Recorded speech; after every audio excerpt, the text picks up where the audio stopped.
Okay, my name is Stu Mokka. I come from the Southern Lonesome clan. My grandfather came to the North Pagans in the mid-50s and 60s. His name was Bullhead.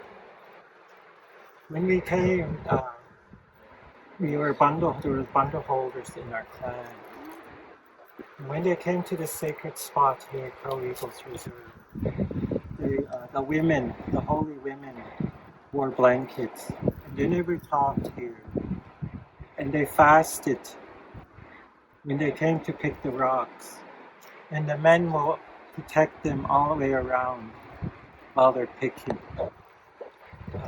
the sacred paint. My grandfather, Crow Eagle, came here to live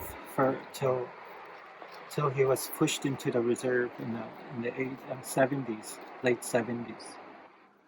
And this place is a very sacred place. It hasn't been talked about. Today it was an honor to bring Lisa Koshu, Amanda Lear, my daughter, Leonard Bastine, Audrey Bastine, Kevin Koshu. We had to cross 2 rivers and prepare ourselves. Before we came here, Leonard prayed so Gaio won't bother us and that the paint will come to us, and it did. And it's a real honor to be here. I hear stories of my grandmothers were the last ones in the 50s that they came here to pick sacred paint. And today it's a very good honor, and you just feel the presence of the old ones here and the stone people that offer their sacred rocks to us to cook and pound to make into powder. So the holy people are using them today. So that's all that I know of this place, but it is an honor to be here. Thank you. Okay, Mitchell, Lego Kinaka, Patchiniko, Anik Lokanis Chipi, Anakishkoka, Akapi Ganian, and what you take, Saka. Oh, look, she's good. The modern is cheap, that's what you know that I just want to share, it's a culmination of stories that I heard from various elders, primarily Pikis Chanupata, sharing some stories about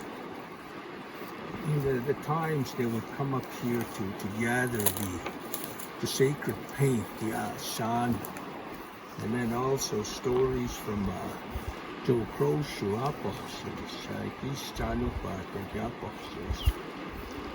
They weren't telling these stories directly to me. They were in settings where they were just talking about the historical times when they came here to get paint. And it was a journey they took with humility to come here to gather this paint.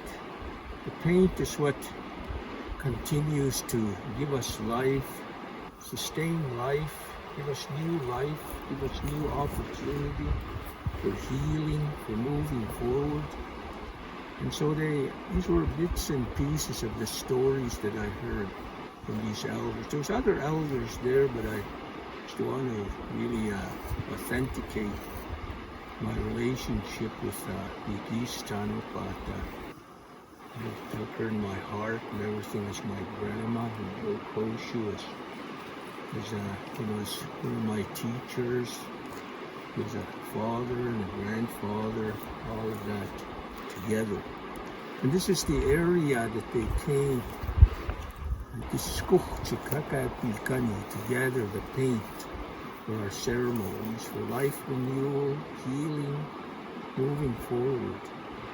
And some of the stories that I'm recalling right now, they would come here, they would pray and fast, and some of the stories included them praying all night, and it's not just one day, It'd be a few days. Like in our culture, we always did everything in four.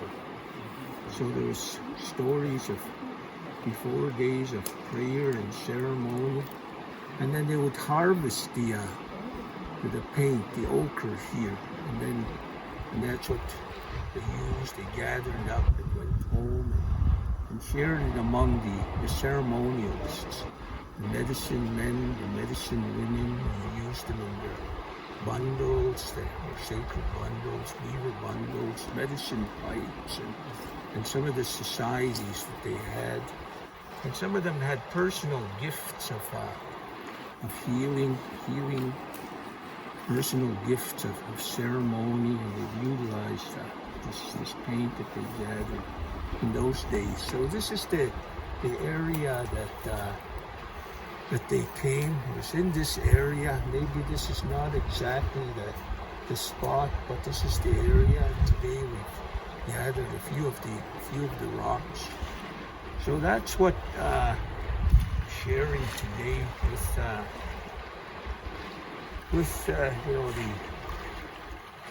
those new generations to come.